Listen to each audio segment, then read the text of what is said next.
ओम शांति। मैं आत्मा अलौकिक रीति से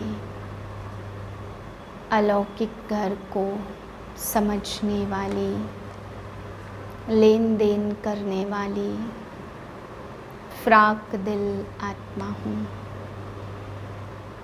पूरा विश्व ही मेरा परिवार है, ऐसा बड़ा दिल रखने वाली आत्मा हूँ। 24/8/2023 के महावाक्य हैं। आज बाबा हम बच्चों को समझा रहे हैं, बच्चे तुम सतयुग में बहुत सुखी रहेंगे। 36 प्रकार के वैभव तुमको खाने में मिलेंगे। बाबा कहते हैं 36 प्रकार के व्यंजन जब खाएंगे तो सारा तो खा नहीं सकेंगे, तो फिर आपके दास दासियाँ भी वही भोजन करेंगे, बच जाएगा तो फिर दास दासियाँ खाएंगे। इसलिए बाबा कहते तुम्हें पुरुषार्थ कर महाराजा महारानी बनना है। फिर बाबा समझा रहे इसकी यादगार श्रीनाथ द्वारे में आज कलयुगंत में भी फर्स्ट क्लास चीज़ें बनती हैं, फिर ज़्यादा बनती हैं तो फिर उसको दुकानों में बेच देते हैं। फिर बाबा समझा रहे हैं अंगद के समान इस समय अचल अडोल बनना है। कितना भी कोई तुम्हें हिलाए परंतु हिलना नहीं है, पक्का मजबूत रहना है, क्योंकि बाबा कहते हैं जब मजबूत रहेंगे तभी ऊंचा पद पाएंगे। मीठे बच्चे, अव्यभिचारी याद से ही तुम्हारी अवस्था अचल अडोल बनेगी। पुरुषार्थ करो, एक बाप के सिवाय दूसरा कुछ भी याद न आए। प्रश्न शिव बाबा कौन सी सर्विस करते हैं और तुम बच्चों को क्या करना है? उत्तरे संगम पर शिव बाबा सभी आत्माओं को कब्र से निकालते हैं, अर्थात आत्माएं जो देह अभिमान में आकर पतित बन गई हैं उन्हें पतित से पावन बनाने की सर्विस करते। तुम बच्चे भी बाप के साथ साथ सबको शांति धाम और सुख धाम का रास्ता बनाने के लिए लाइट हाउस बनो। तुम्हारी एक आँख में मुक्ति और दूसरी आँख में जीवन मुक्ति हो। गीत है किसने यह सब खेल रचाया। ओम शांति। यह वास्तव में भक्ति मार्ग का गीत है। कोई है जरूर जिसकी यह महिमा है। बच्चे अच्छी रीति समझ सकते कि यह बाप ही है जो सब कुछ करते हैं। करन करावनहार है, सिख लोग बहुत महिमा गाते, क्योंकि नया धर्म है और यह है बहुत पुराना धर्म। गाते भी हैं एको ओमकार। ओम का अर्थ भी बाबा ने बहुत अच्छी रीति समझाया। वह बहुत लंबा चौड़ा अर्थ कर देते। मैं कहता हूँ मैं परम धाम का रहने वाला हूँ। मैं पुनर्जन्म में नहीं आता, तुम पुनर्जन्म में आते हो। बाप बच्चों को बैठ परिचय देते। मैं बच्चों के सामने ही प्रत्यक्ष होता हूँ।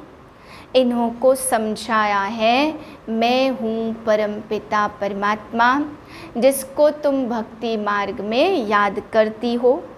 पंडा मुक्ति जीवन मुक्ति की राह बताता। गाते भी है ना नैया मेरी पार लगाओ। सतयुग त्रेता में बेपरवाह बादशाह थे, कितने वैभव थे। श्रीनाथ द्वारे में कितने वैभव खिलाते। श्रीनाथ को भोग लगाते वह पुजारियों को मिलता है, वह फिर दुकान में बेचते हैं, इससे शरीर निर्वाह होता। तुम बच्चे स्वर्ग के मालिक बनते हो। वहाँ जो वैभव तुम खाते दास दासियाँ भी खाते हैं। 36 प्रकार के वैभव बनते, इतने तो खा नहीं सकेंगे, फिर दास दासियाँ खाते हैं, परंतु इसमें ही खुश नहीं होना। राजधानी तो सारी बननी है, तुम वहाँ बहुत मौज में रहेंगे। ऑलमाइटी का स्थापन किया हुआ राज्य भाग्य तुमको मिलता है। कहते ज्ञान भक्ति वैराग्य अब वैराग्य होता दो प्रकार का। सन्यासियों का है हद का वैराग, घर बार छोड़ जाकर जंगल में बैठते, फिर गुप्त मदद करते हैं, भारत का बहुत फायदा करते। जैसे विनाश के लिए कहा जाता, इनसे स्वर्ग के गेट खुलते, वैसे यह भी पवित्रता की मदद करते हैं, इसलिए ड्रामा में उन्हों की महिमा है। बाप कहते यह ज्ञान प्रायः लोप हो जाता, तो उनका है हद का वैराग्य और तुम्हारा है बेहद का वैराग्य। तुम्हें बेहद का वैराग्य दिलाते हैं, ग्रस्त व्यवहार में रहते, सिर्फ देह को भूलना है बुद्धि से। यह तो पुराना शरीर है, अब 84 जन्म पूरे हुए। देह सहित देह के सर्व धर्म सर्व संबंध को भूलना। कई कहते कुछ भी खाओ पियो, आत्मा पर लेप छेप चढ़ता नहीं है। जैसे यहाँ कोई आदि देव को महावीर कहते, जिसने जो मत चलाई वह चल पड़ती है। महावीर फिर हनुमान को भी कहते। वास्तव में तुम सब महावीर महावीरनिया हो, जो माया पर जीत पाते हैं, श्रीमत पर पुरुषार्थ करते। तुमको अपनी अवस्था ऐसी रखनी है जैसे अंगद को रावण हिला नहीं सका। तुम महावीरों को भी भल कितना तूफान लगे, परंतु हिलना नहीं है। यह अवस्था अभी नहीं होगी, पिछाड़ी में होगी। कितने विकल्पों के तूफान आए, लेकिन अडोल रहना है। अब ये बेचारी याद रहे, किसकी याद न आए, इसमें मेहनत बहुत करनी है। पिछाड़ी में अचल अडोल बनेंगे। पहले पहले भगवान क्या रचते, वह भी बुद्धि में रखना है। ब्राह्मण धर्म है ऊंचते ऊंच, तो देवताओं से भी तुम ऊंच हो, क्योंकि तुम सर्विस करते हो। महिमा लायक एक शिव बाबा है, दूसरा न कोई। बर्थडे एक शिव बाबा का ही मुख्य है, बाकी तो कोई सर्विस नहीं करते। लक्ष्मी नारायण भी प्रारब्ध भोगते हैं। अभी तो सबकी कयामत का समय है, अभी बिल्कुल व्यभिचारी बन गए हैं। तुम शिव बाबा से लेकर सभी के ऑक्यूपेशन को जानते हो। अभी तुम प्रैक्टिकल बाबा के पास बैठे हो, जानते हो हम फिर से भारत को स्वर्ग बना रहे हैं। जो बनाते वही फिर राज्य करेंगे, फिर वहाँ लक्ष्मी नारायण की डिनास्टी चलती, फिर राम की। अब उनकी क्या पूजा करें, उनको तो उतरना ही है। प्रारब्ध भोग पूरी की, बस पूज्य से पुजारी बन जाते। अभी तुम ब्राह्मण हो, फिर क्षत्रिय वैश्य शूद्र बनेंगे। बाजोली खेली जाती, इस ड्रामा को कोई रोक नहीं सकता। तुम मनुष्यों को रास्ता दिखाने वाले लाइट हाउस हो। पहले पहले जाना है स्वीट होम। अभी नाटक पूरा होता, फिर वही गीता आदि निकलेगी। बाकी तो सब खत्म होने हैं, जो कच्चे हैं वह पढ़कर पक्के बने। तुम बच्चे जानते हो वह सच्ची गीता आदि क्यों बनाते हैं। गीता भगवान ने सुनाई, परंतु समझते नहीं। बाप कहते मैं इन शास्त्रों से मिलता नहीं हूँ, जब भक्ति पूरी होती तब मैं आता हूँ। ज्ञान है दिन, भक्ति है रात। आधा कल्प है रावण का राज्य, और रावण देखने में आधा कल्प आता नहीं है। बुद्धि से समझ सकते, इसमें काम का भूत, इसमें क्रोध का भूत। यह अशुद्ध अक्षर सतयुग में काम नहीं आते। यहाँ तो एक दो को गाली देते, यह सब बातें सतयुग में नहीं होंगी।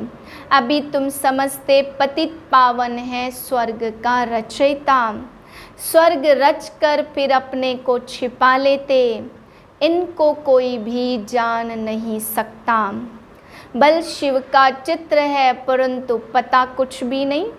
शिव बाबा कब आया, कैसे आया, ब्रह्मा विष्णु शंकर का क्या राज है, वह कहाँ रहते।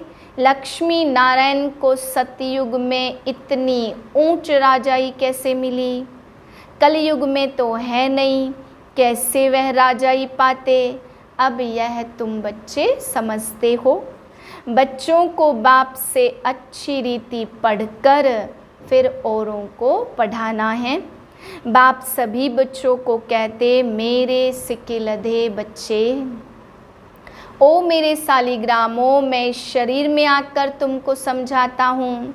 इस ब्रह्मा का तन लिया हुआ है, ब्रह्मा से ब्राह्मण पैदा होते, और कोई सत्संगों में ऐसे कोई मना नहीं होती। यहाँ मना करते, विष पर झगड़े होते। यह विकार है नंबर 1 दुश्मन, जिसने आदि मध्य अंत तुमको दुख दिया। तब तो जाकर भगवान के आगे माथा टेकते, हे प्रभु हम तो पतित हैं, हमारे जैसा ऊंच भाग्य भारत में कोई है नहीं। उन्हों को भी तुम शक्तियों ने बाण मारे। अगर स्थूल बाणों की बात होती, ऐसे थोड़े कहते परम पिता ने बाण मरवाए। यह है ज्ञान के बाण। तुम हो ब्रह्मा कुमार कुमारियाँ, कहते हैं ब्रह्म ही भगवान है। बाप कहते यह तुम्हारा भ्रम है। अब तुम्हारे पास सन्यासी लोग भी बहुत आते, बड़े बड़े आदमी के पास जाते, बोलते महात्मा जी चलिए हम आपको भोजन खिलाएं। बहुत उन्हों की खातिरी करते, पवित्रता की निशानी है। आजकल तो कई डाकू भी सन्यासी का वेश धारण कर लेते। तुम तो बिल्कुल साफ हो, और तुम हो भी राज ऋषि। अभी तुम ऊपर से नीचे तक समझ गए हो, जानते हो हम सो देवता लक्ष्मी नारायण बन प्रारब्ध भोगते हैं। आधा कल्प बाद फिर जब और धर्म आते, तब लड़ाइयाँ आदि लगती हैं। यह भी ड्रामा में है। चक्रवर्ती राजा बनने के लिए चक्र को भी जान लिया। भारत में डबल सिरताज राजा रानी यह लक्ष्मी नारायण ही थे। सिंगल ताज वाले उन्हों को नमन करते। पवित्रता की ताकत थी तो सतयुग में वाइसलेस संपूर्ण निर्विकारी थे। गाते भी हैं सर्वगुण संपन्न, यह क्यों गाते, खुद पुजारी विकारी हैं। भारत पर ही सारा खेल है। क्रिएटर, डायरेक्टर, मुख्य एक्टर कौन है, अभी तुम बच्चे जानते हो। माया की जो कीचड़ लगी है वह धोई जाती है। बाप कहते मैं धोबी भी हूँ और बड़े ते बड़ा सुनार भी हूँ। तुम्हारे जेवर को अभी भट्टी में डालते तुम सच्चा जेवर बन जाएंगे। बाप बैरिस्टर भी है, तुमको 5 विकारों की जेल से छुड़ाते, लिबरेट करते। तुम रावण की जेल में हो तो जेल से छुड़ाने के लिए वकालत सिखलाते कि अपने को कैसे छुड़ाओ। बाबा कहते मैं अपना कार्य कर तुमको राज्य भाग्य दे, फिर मैं गुम हो जाता हूँ। तुम सुखी बन जाएंगे, तुम राजधानी ले लेंगे, मैं वानप्रस्थ में बैठ जाऊँगा। अच्छा, सबसे भाग्यशाली कौन? बाप कहते कन्याएं भाग्यशाली हैं। बाबा कहते मैं तो अपना फर्ज पालन करता हूँ। पतित दुखी तुम हो, पुकारते हो तो बाप का फर्ज है बच्चों को मुक्ति, जीवन मुक्ति देना। बाकी वह लोग टाइटल बहुत रखवाते, बिल्कुल रोंग। मनुष्यों की बुद्धि बिल्कुल विनाश काले विपरीत बुद्धि है। अनेक बार बाबा ने हमको स्वर्ग का मालिक बनाया। यह है ईश्वरीय जन्म। बाप कहते सिर्फ मुझे याद करो, इसमें ही मेहनत है। अच्छा, मीठे मीठे सिकिले दे बच्चों प्रति माता पिता बाप दादा का याद प्यार गुड मॉर्निंग। रूहानी बाप की रूहानी बच्चों को नमस्ते। हम रूहानी बच्चों की रूहानी बाप को नमस्ते। धारणा के लिए पहली पॉइंट, बाप से अच्छी रीति पढ़कर औरों को पढ़ाना है। लाइट हाउस बन सबको मुक्ति जीवन मुक्ति की राह दिखानी है। दूसरी पॉइंट, एक बाप की अबेविचारी याद से अपनी अवस्था एक रस अचल अडोल बनानी है। महावीर बनना है। वरदान अलौकिक रीति की लेन देन द्वारा सदा विशेषता संपन्न बनने वाले फ्राक दिल भव। जैसे किसी मेले में जाते हो तो पैसा देते और कोई चीज़ लेते हो। लेने से पहले देना होता तो इस रूहानी मेले में भी बाप से अथवा एक दो से कुछ न कुछ लेते हो, अर्थात स्वयं में धारण करते हो। जब कोई गुण अर्थात विशेषता धारण करेंगे तो साधारणता स्वतः खत्म हो जाएगी। गुण को धारण करने से कमज़ोरी स्वतः समाप्त हो जाएगी। तो यही देना हो जाता। हर सेकंड ऐसी लेन देन करने में फ्राक दिल बनो तो विशेषताओं से संपन्न बन जाएंगे। स्लोगन है, अपनी विशेषताओं का प्रयोग करो तो हर कदम में प्रगति का अनुभव होगा। ओम शांति।